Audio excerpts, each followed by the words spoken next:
Well, welcome everyone. I'm Dr. Erica Kidd. I direct the graduate program in Catholic Studies here at the University of St. Thomas. And you can also see here Vincent Ruiz-Ponce, who's helping, he's our graduate program coordinator. He's helping keep us on track with the technology today and helping us with questions.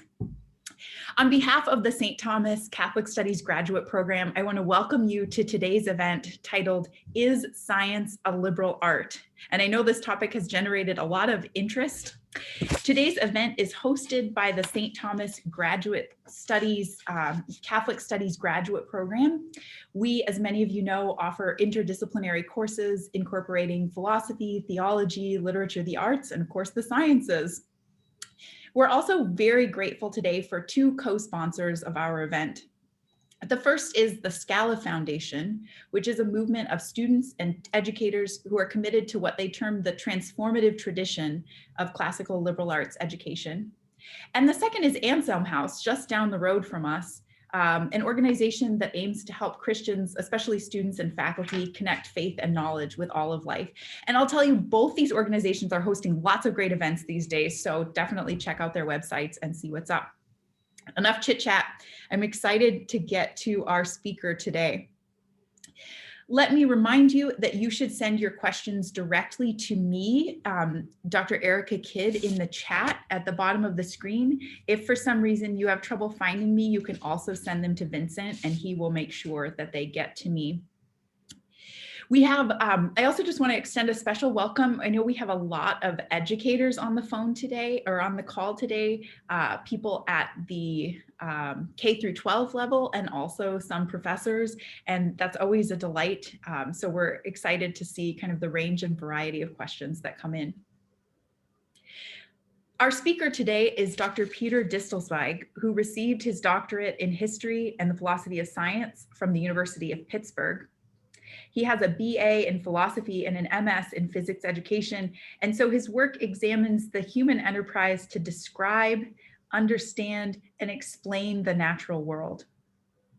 His scholarly writing is focused on the scientific revolution of the 16th and 17th century, and he's especially interested in the intersection of philosophy, science, and medicine. More broadly, Peter is interested in situating the sciences in their intellectual, cultural, and historical dimensions within the Christian life, which I know is a concern that many of us share. Dr. Distelzweig is assistant professor of philosophy here at St. Thomas and a wonderful teacher and thinker, and I'm delighted to turn things over to him. So, Dr. Distelzweig. You'll have to unmute. Yeah, thank you very much, Erica. It's great to be with you all, and it's great to see faces coming from a wide range of institutions, backgrounds, and disciplines. I thought we could begin with this prayer of St. Thomas Aquinas before we enter in. Grant, O merciful God, that I may ardently desire, prudently examine, truthfully acknowledge, and perfectly accomplish what is pleasing to thee for the praise and glory of thy name. Amen. So my training is in history and philosophy of science. I sort of work at providing what I like to call historically apt philosophical analyses of efforts at understanding the natural world, particularly in the 17th century. Today, I'm going to be, what's the genre of my talk today?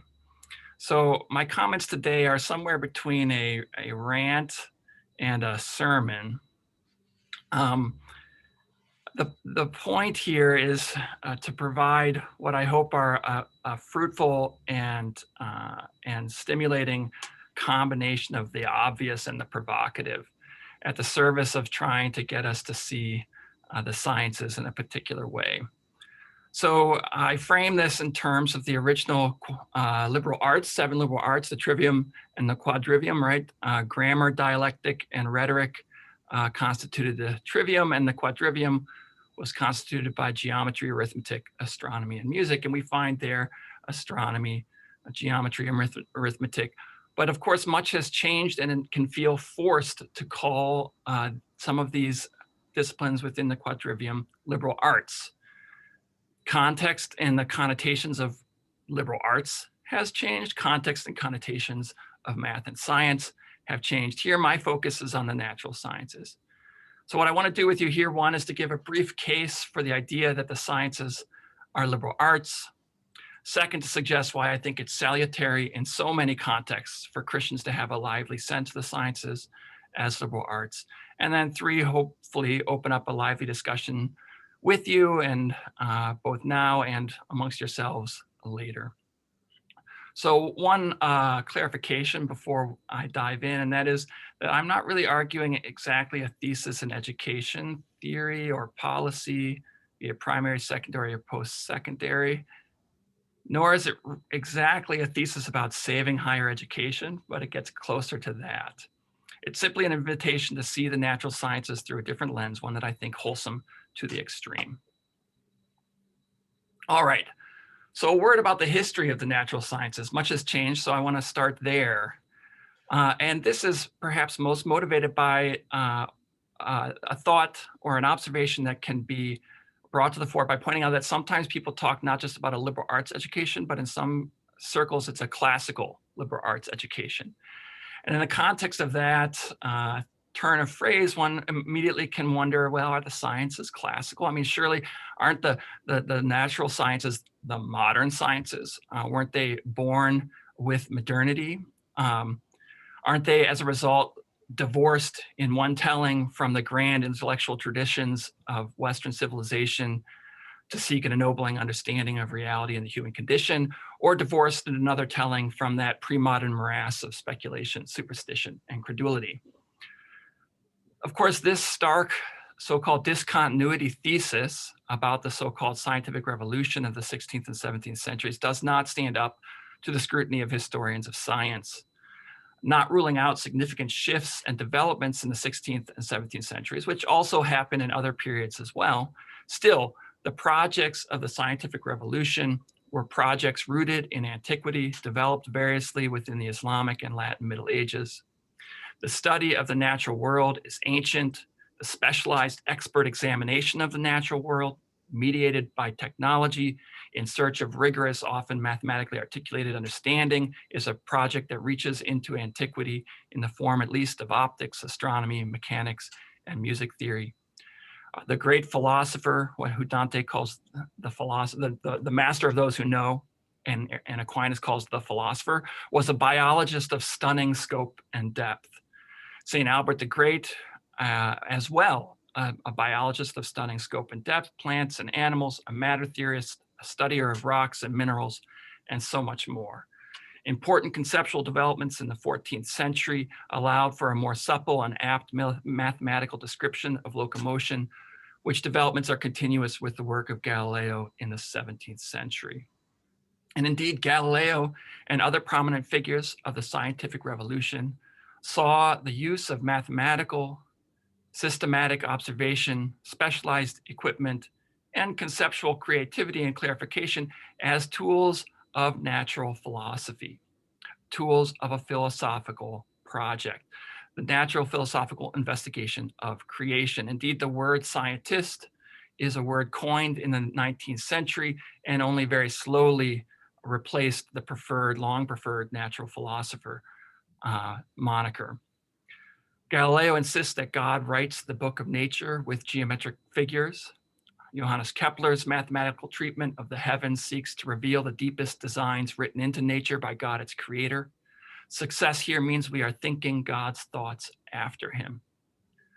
Robert Boyle suggests that the work of natural philosophy, of science, is particularly fitted for Sunday and is involved in a kind of giving voice to all creation's silent praise of its creator. It's man acting as priest before God on behalf of silent nature.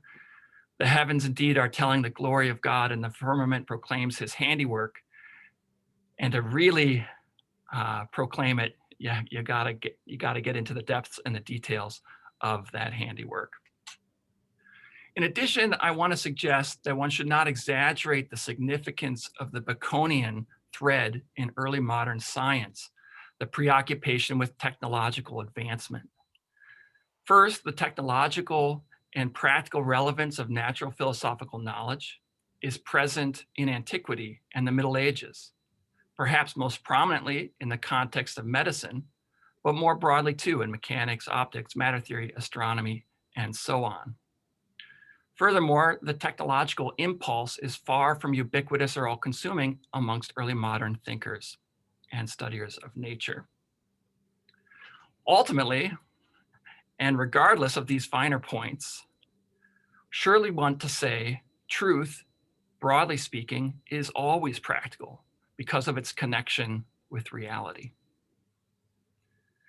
So the sciences coming out of the scientific revolution are recognizably continuous with the quadrivium of the liberal arts of the Middle Ages and the broader natural philosophical traditions of those same earlier eras. I think one other, when we're talking about the history of science, one other point could be made, and that is that there's a difference between, excuse me, there's a difference between science and technology, between the history of science and the history of technology. This is reflected in the fact that there are different expertises, different literatures associated with these, and there's a history of their relations. Interesting things can be said about the history of the relations between science and technology. And of course, both of these are different yet from economic history. And so one can distinguish science from technology, technology from industry, and industry from transnational, market-driven, globalized industry. Not that these are extractable neatly or simply, or are hermeneutically sealed from each other, but surely the distinctions should be made. All right, so enough then about the history of science. Let's turn our attention now to the liberal arts. So this turn of phrase, the liberal arts, has all kinds of connotations or resonances today, besides simply referring to these 7 disciplines or arts: grammar, dialectic, rhetoric, music, astronomy, geometry, and arithmetic. They can also be used to refer to the classical liberal arts education model or curriculum, a trivium-based education for K-12, often in a K-12 context. It can mean something like a great books approach to college education, right? Or it can mean an emphasis on the humanities or a focus on providing a humanistic education. The liberal arts can also have an elitist connotation, not unrelated to the very category of selective liberal arts colleges that's used to characterize some institutions of higher education. Going the other way, liberal arts can mean a general education. It can mean the gen requirements, the gen ed requirements. It can mean being preoccupied with big questions, with the questions about what it is to be human, what it means to be human, and the human condition. The liberal arts can mean an education ordered to human flourishing, connected to a kind of cultivating or perfecting of the human person for that flourishing. And this is the closest, perhaps, to how I want to think about it, but even this isn't quite where I'd like to rest. They're not just equipping, but also possible of being partially constitutive of human flourishing. They're fitting for free persons. They're not servile, not narrowly practical, but rather ennobling and perfecting of the human person. They're free in the sense of being valuable for their own sake, having an end within them. This is the sense in which I want to turn our attention to the sciences, to the natural scientific enterprise. And I want to suggest that the natural scientific enterprise is a liberal art. Again, this might seem a little forced in some contexts, and why is that? Because the sciences are, because the main claim to attention for the sciences does not rest in their situatedness within the liberal arts, their situatedness within the enterprise to perfect the human person and to live out an excellent human life. Rather, perhaps they feature most prominently, the sciences feature most prominently in a broader approach to education, STEM education, right? Science, technology, engineering, and mathematics.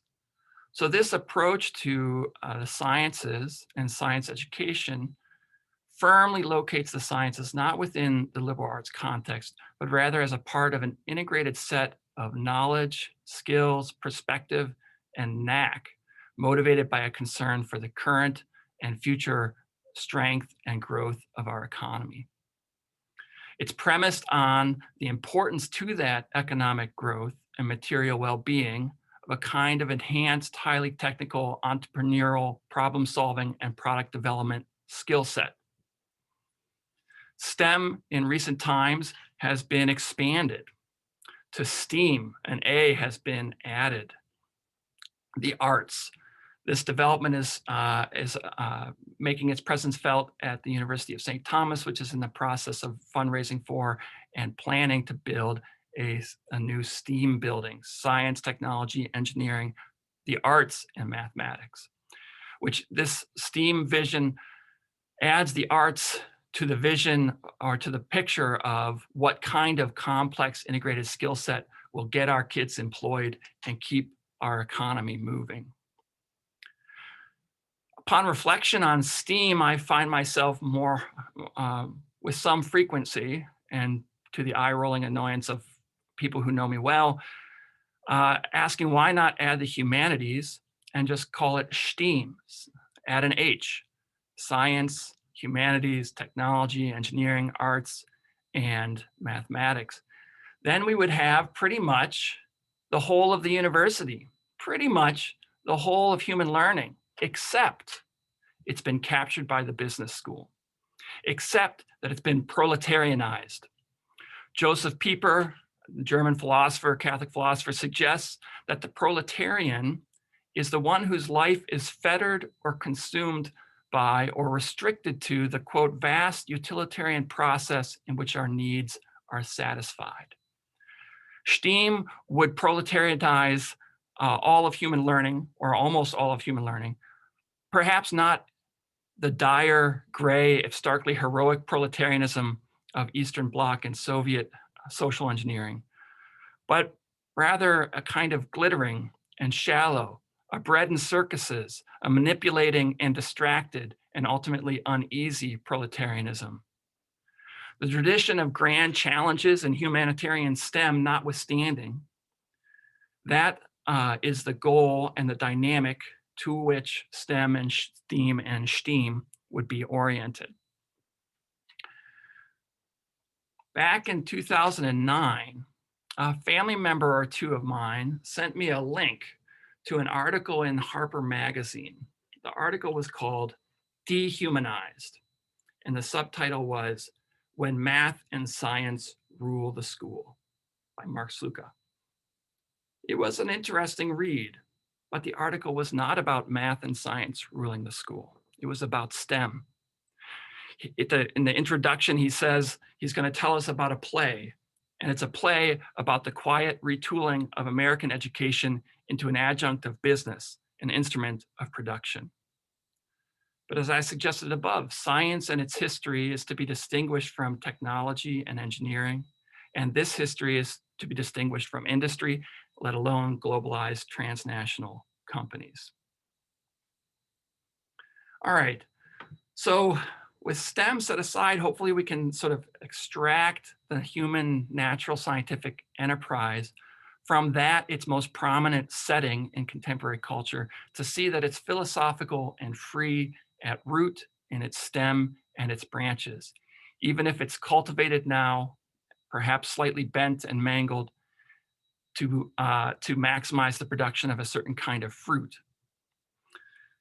The human natural scientific enterprise is aimed at an excellence of description, explanation, and appreciation of the natural world, perhaps with predictive specificity. It's an enterprise that perfects us as knowers. Positivist and radical empiricist analyses of the complex swarm of activities that constitute the human scientific enterprise are surely inadequate. Of course, one should not be a naive or simplistic or monistic realist about the sciences and their tools and techniques. These are subtle, complex, and varied. They are quite often enough, even typically, rather indirect and mediated in their encounter with the natural world. Still, they are an expression, I want to argue, of humans as rational animals, as embodied and genuine knowers. And I think there are a couple, broadly speaking, methodological achievements of great import for humans as knowers, exemplified by the natural sciences. One of these, at the risk of being a little bit simplistic, one of these is the harnessing of and development of the remarkable expressive and inferential power of mathematics and mathematical models in the effort to describe and explain the natural world. And a second is an awakening and a harnessing of a very powerful way to bring our ideas into contact with reality. That awakening to and harnessing of the possibility and probative power of creative, systematic, disciplined, rigorous, and even at times exotic and ingenious encounter of our ideas with reality, the experiment, the production of data. This scientific enterprise, this human enterprise, is creative and exacting. It requires a kind of intellectual creativity, chastened and empowered by the rigors and disciplines of expert knowledge, norms, and technique. It makes possible, so, a virtuosity restricted to the higher facets of human culture. Science is high culture. Perhaps a simplistic picture of the scientific method and the experiences of so many in their exposure to science, effectively never getting past playing scales, leads to a false picture of the sciences as algorithmic, automatic, and unthinking. Surely the sciences are technical, but so is the violin and the painting and the poem.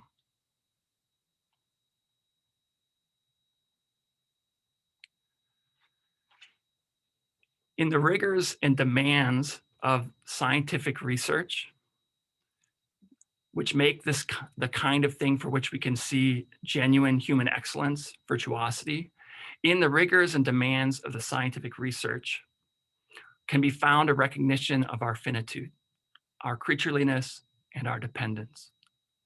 We are finite and embodied knowers whose access to the depths and details of the natural world are and must be indirect and mediated and incomplete. In Isaiah 40, we read, "Who has measured the waters in the hollow of his hand and marked off the heavens with a span, enclosed the dust of the earth in a measure, and weighed the mountains in scales and the hills in a balance?" When you read these sorts of passages, there's some wonderful ones in Job as well, at the end of Job, when God is rebuking Job, where there's sort of two moves that could be made by a contemporary scientist. And one is say, I have. And we have done remarkable work in measuring what we thought unmeasurable and in tracking down what we thought untrackdownable. But I think that misses the point of the passage from Isaiah. For our efforts are arduous, incomplete, indirect, mediated, and fallible. We are finite and embodied knowers. The scientific enterprise also reveals us as dependent, mutually dependent rational animals working in communities of researchers.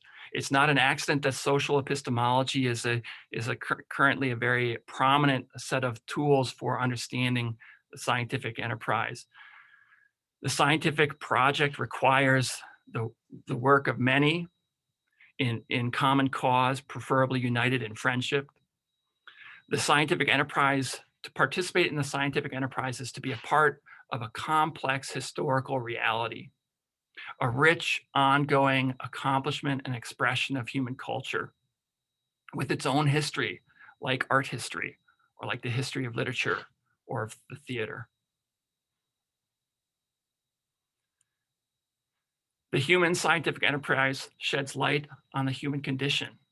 It sheds light on the human context, the natural world, and our embodiment. It broadens our horizons, opening up to us the very large and the very small and the very old. It opens up for us the grandeurs of creation. It opens up for us the stupefying, if not terrifying, depth and breadth, the cosmic scope and scale in space and time, perhaps an icon of the infinity and the perfection of a God who doesn't need us, but who loves us. When I look at your heavens, the work of your fingers, the moon and the stars that you have established, what are human beings that you are mindful of them, mortals that you care for them? The biological realm in its antiquity, its seemingly inexhaustible diversity, its uncanny combination of fragility and robustness, its contingency, the so many and varied possibilities, all somehow reflecting God's infinite perfection. The subtle simplicity, but ever contingent laws of physics, somehow perhaps reflecting God's intense and fruitful simplicity. The physicality and the embodiment of the human person, the rational animal, all of this is surely to open up for us what it is to be human, what the human condition is, and what it means to be human. This enterprise, the scientific enterprise, is surely fit to be a leisured activity. Indeed, an activity for Sunday. It's an activity with an end within itself, perfective of human beings as finite knowers. And scientific research can be an act of devotion and analogous to worship, inasmuch as it expresses humility and awe before the Creator, reflected in his creation. In its unharried form, it can be an affirmation of reality, an affirmation of creation, that affirmation of creation that same German philosopher Joseph Pieper sees as the essence of festival, of festivity. At the heart of festivity, the ability to hold festival, is the ability to affirm reality. The natural sciences can be a step along the road to the ultimate leisure activity, the ultimate act of festivity, the corporate worship of the Creator.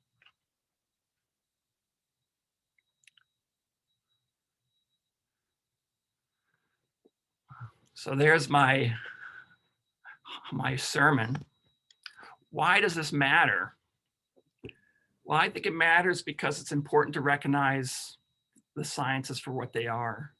I think it's very valuable to disentangle the sciences, technology, industry, and globalized, commercialized consumer industry. I think seeing the sciences as liberal arts is involved in the deproletarianization of human culture, right? Of opening up our lives beyond the vast utilitarian process in which our needs are satisfied. Pieper's phrase, which could be tweaked to open to something a little bit more like this: opening up our lives beyond the vast utilitarian process in which our needs are multiplied, stoked, titillated, and partially satisfied. This effort to see the sciences as a liberal art is of a piece with rescuing all of the liberal arts from the proletarian mindset, so inextricably present, ubiquitous in pieces in Forbes magazine and Wall Street Journal and the New York Times about the return of the liberal arts degree. Seeing the sciences as liberal arts will orient our efforts at scientific education at multiple levels. We teach science like we teach literature. It's a great cultural achievement. We teach it. We want it. We like it. It's high culture. It's a lofty and noble human accomplishment. Teach Shakespeare. Teach science. It can also lift the heads and straighten the backs and calm and broaden the minds of the scientists and engineers who toil in the thickets of that vast utilitarian process.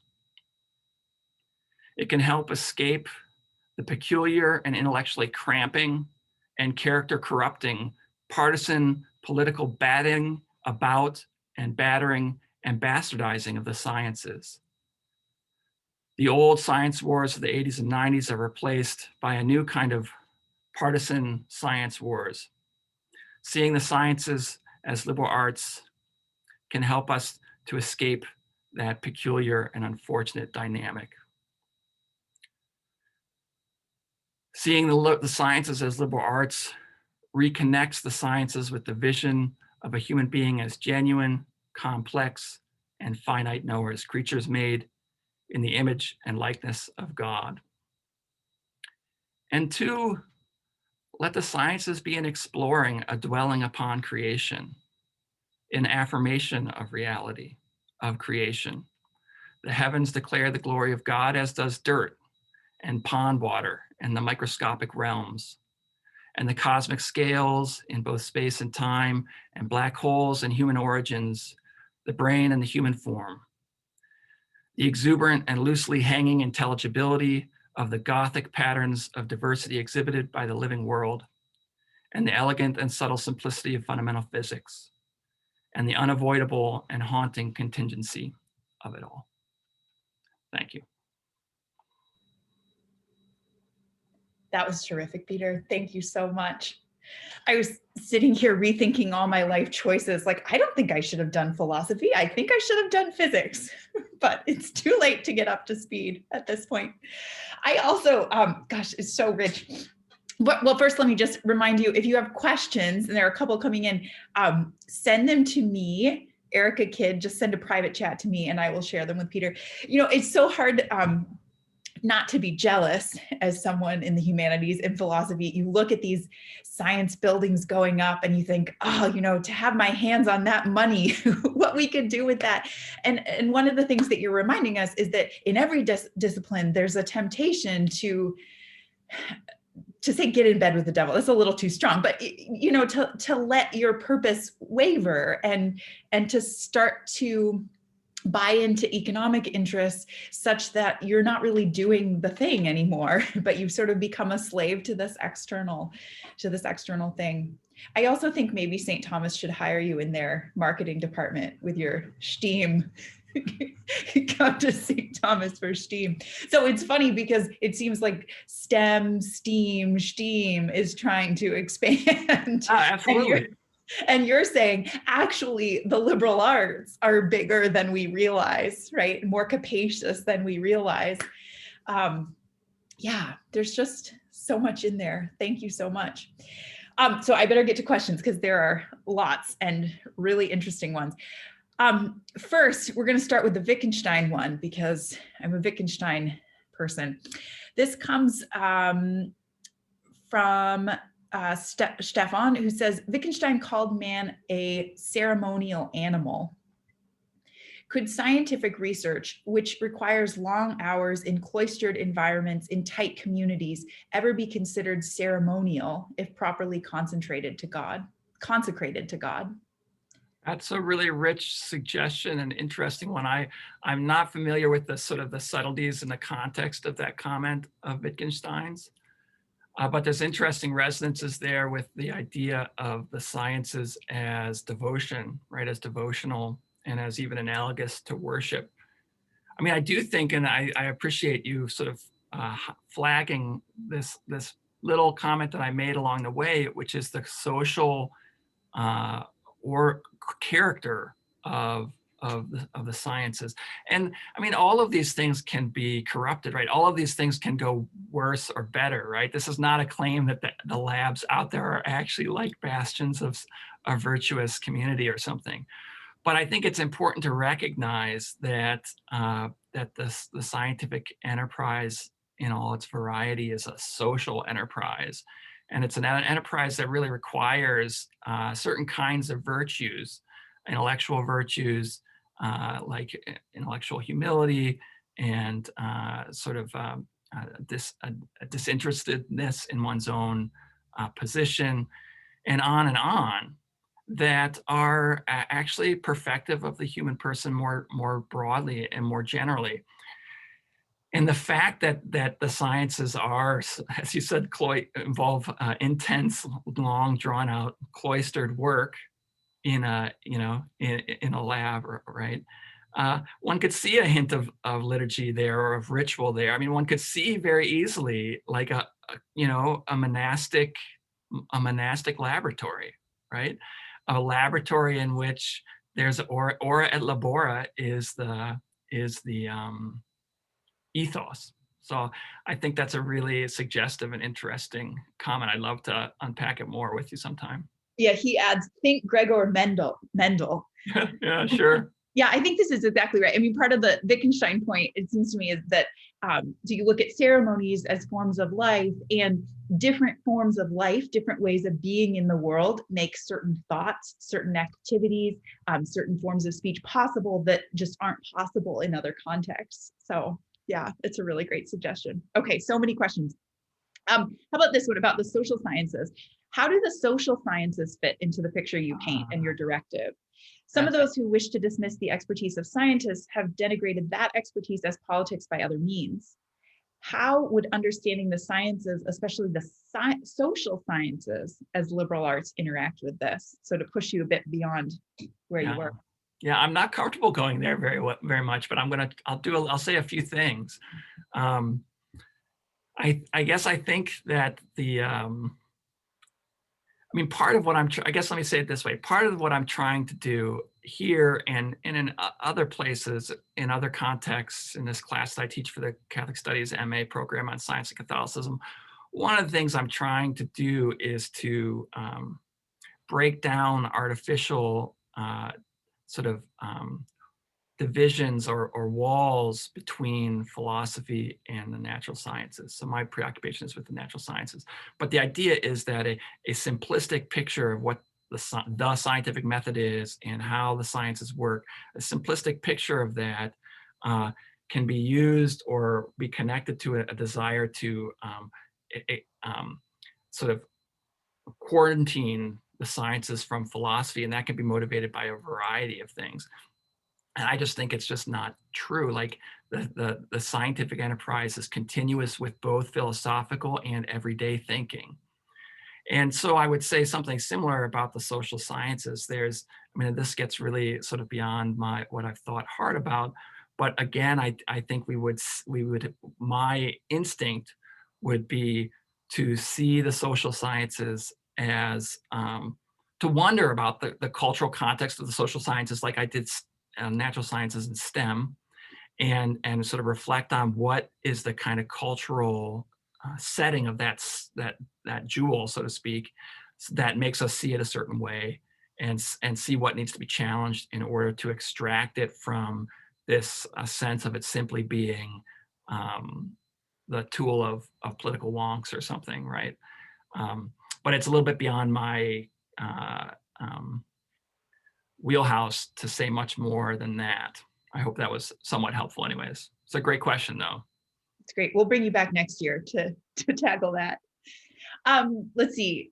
Billy Junker from here at St. Thomas says, some have argued that the difference between natural sciences and humanities is that the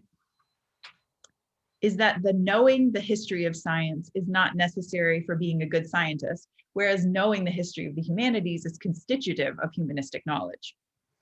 What is your view on teaching primary texts from the history of science, Aristotle, Newton, Darwin, in science courses? Yeah, that's a good question, right? So, I mean, as I think about this stuff, I think about places like St. John's College on Santa Fe and Annapolis, and Thomas Aquinas College that also has places on both coasts. And there's a liberal arts, there's a great books program, the program of liberal studies at the University of Notre Dame, my alma mater. And these places, they tend to teach these sort of classic texts in the history of science in their history of science or their science tutorials or whatever they want to call them. Now, I mean, I'm a historian and philosopher of science. And when I did my MS in physics education, like one of the things my thesis was about the relationship between history of science and science education.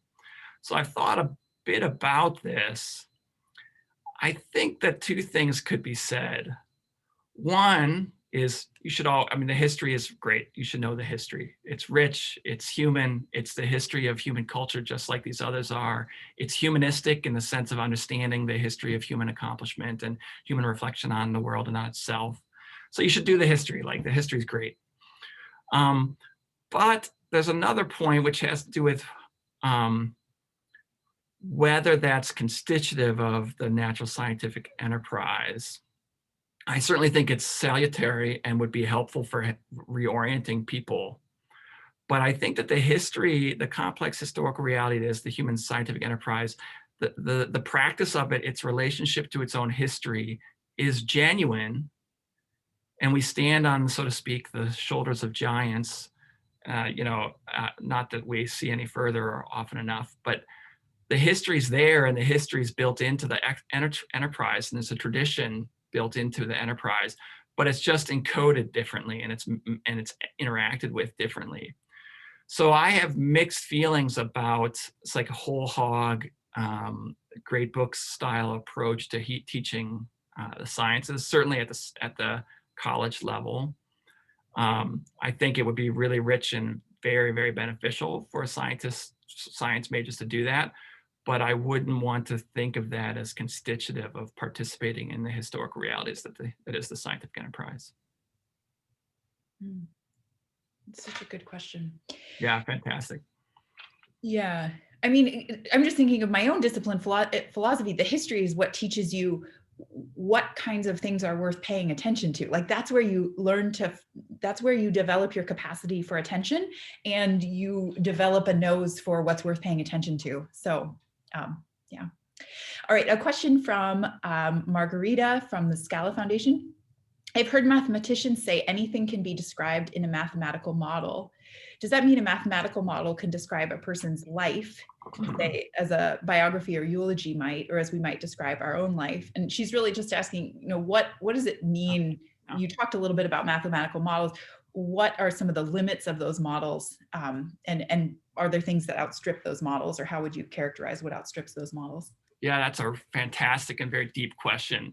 So for one thing, I think like a first step is to think about how the math, I mean, I think Margarita is thinking this way, but for the broader audience, I think one thing that's important to recognize is that the math, like in some contexts of certainly the sciences, especially in antiquity, but throughout, in some contexts, the relationship between the math and the natural system is somewhat simpler. What do I mean? I mean, if you're describing the shape of some piece, some element in a system, you're using geometry that has it turns out to be subtler than we expected, but it has a somewhat straightforward relationship, geometry to the spatial reality.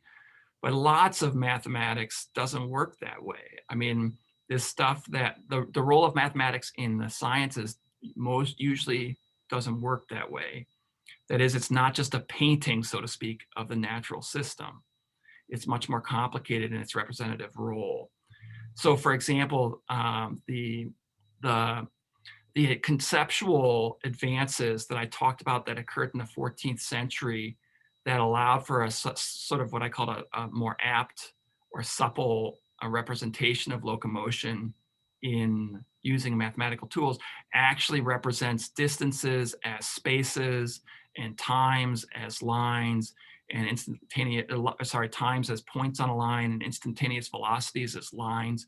So it's precisely the detaching of the sort of, I don't know, folk or immediate or surface relation of a physical system to the mathematics and reassembling it to create a different kind of representational relationship between the math and the physical system allows you to harness, so to speak, logical relations, mathematical relations within the model to track what you suspect are dynamics in the system in ways that you couldn't do in the more straightforward sort of descriptive or painting vision. So all that's to say, right, that mathematical models are powerful, right?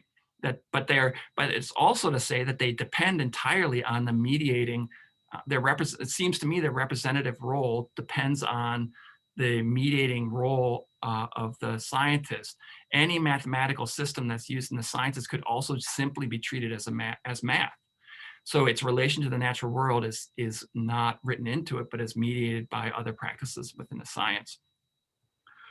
Okay, and so that gets us to this question of like the limits of scientific modeling.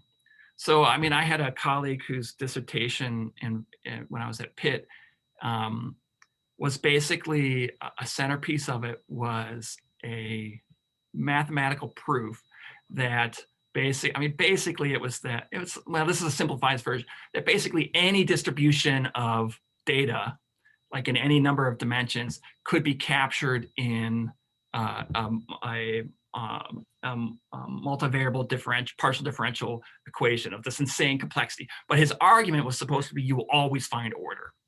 He had various kinds of motivations for doing this, but the idea is math is super powerful. Fourier analysis is super powerful. Anything can be analyzed at some level, right, into mathematical form. But the question is whether the relations between the elements within the mathematical models themselves are thought to represent anything. And that's where I think you have to sort of encounter like limits. That is, you encounter an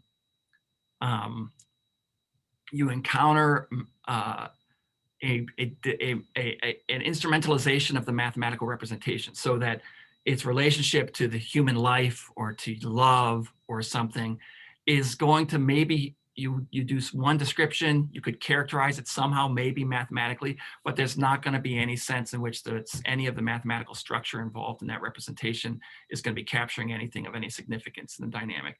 So that's one way to think about the limits of mathematics. So I don't want to be so simplistic about it, simplistic about how math is used to represent in the sciences. Try to go a little bit deeper than that. And part of what I'm trying to do here in this lecture is to undermine a certain kind of scientism, because I think a certain kind of scientism only has a bite if you have a simplistic picture of what the sciences really are, and if you can undermine that, you can embed in a much more comfortable way, in a much more humane way, the sciences in the whole project of being excellent human beings. Okay, so we've got 10 minutes left and lots of good questions. So I'm going to try to condense. Maybe we'll try to do two more questions. Dr. Dillner asks, do you think people conflate what is necessary versus what is sufficient in terms of the liberal arts? So in terms of empirical studies, necessary but not sufficient. And she gives the example of Polkinghorne speaking about a binocular way of seeing the world. One lens is science and one lens is the humanities. So different ways of knowing are required for humans, and more ways of knowing give us a richer understanding of our world. Interesting. So let me, can you say the very beginning again? Yeah. Oh, necessary versus sufficient for liberal arts. Mm-hmm. So, I mean, so I'll say a few things. So one thing that, if you notice, I insisted at the beginning, this wasn't a thesis in liberal arts education. So I don't want to be making any claims immediately about what is necessary for a full-blown liberal arts education. It's not exactly what I'm interested in doing in this talk. I'm hoping that if you see the world a certain way as a result of this talk, you might start asking questions about that in a different way. But I'm not really trying to say what's necessary or sufficient for getting a liberal arts education. The question of like ways of knowing. So ways of knowing is a metaphor, or like the binocular thing, or the ways of knowing. It's a way of carving up the human experience with trying to navigate the world and understand the world that I am a little uneasy with. It's clearly capturing something because of the way that we can and do and should develop disciplines that have a certain kind of internal norms and are clearly distinguishable from one another. The question is how those talk to each other, how those different disciplines talk to each other, and ways of knowing, if you're not careful, can disintegrate your mind, right? Can disintegrate your mind. Can become ways of knowing that aren't pictures of the same reality. You aren't looking at the same reality. You aren't bringing them into conversation with one another. Tulkinghorn wants them to be brought into conversation. But the ways of knowing I'm just a little nervous about because of the way it can sometimes kind of basically in sloppier hands be a tool to enable us to just kind of, for example, carve off the natural sciences and say we don't have to worry about them. That's the scientific way of knowing. We're just doing this other way of knowing. And I just think that's impoverished. Okay, one last question, and it sounds like these are questions coming from a couple of practicing scientists. Sort of, they're both of the variety of like, this is really lovely, but let's get real. Yeah. Yeah. One person says, great distinction. Is this possible? To heck with P. Perry and wonder. And one person points out, labs are very expensive. And to fund them, you need federal funding, which has requirements related to utility. If you don't have funding, you're not going to be doing much science. And then the interesting point, many of the original scientists were wealthy men who could afford to do science on their Sundays. The professionalization and broadening of science has only occurred, or generally only occurred, because of the utility. So, how do we understand this connection between science's utility and its supposed status as a liberal art? Yeah, those are great. Those are great. I love those questions, and I love, I love it. I'm not surprised by that reaction, right? So I'll say a couple things. Perhaps it seems a little like, I don't know, pandering, or I don't know, or maybe inadequate. But I did have this line in a lecture where I say, look, one thing this can do, one thing seeing the world this way, seeing the sciences this way can do, is it can, so to speak, lift the heads and straighten the backs, right? And broaden and calm the minds of the scientists, right? Of the engineers. So I'm not saying like we're gonna, this is that the only value of this, or that the point is to go do a bunch of institutional reform. That might or might not be the point, right? But there is this other point, which is just to be able to see your own work in a different light. So to recognize, and again, to recognize the utility of knowledge. I mean, all knowledge is practical, because knowledge, truth is truth. Truth has a connection to reality. So all truth is practical in a broadest sense. That's not distinctive of the sciences. There's something else that's distinctive if we want to think about the way the sciences are useful or have utility, are practical. So the sciences are funded by their utility, but the scientists don't need to let that exhaust their vision of the nature and worth of what they're doing. Yeah, that's a great note to end on. And I'm so delighted that there were so many scientists with us today and students. So that's terrific.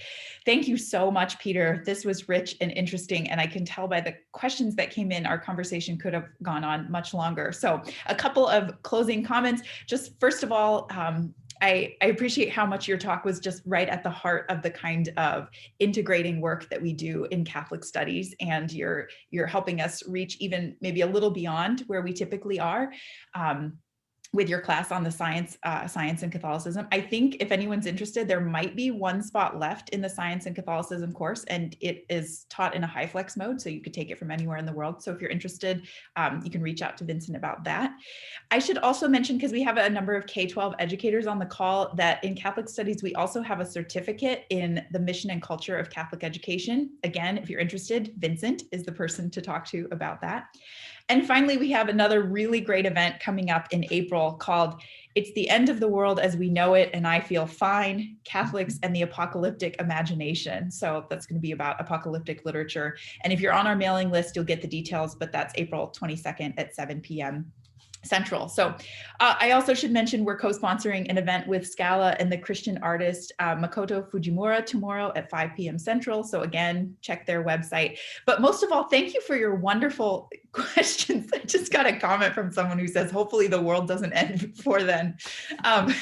We do hope that. If it doesn't, we'll be here promoting great conversations.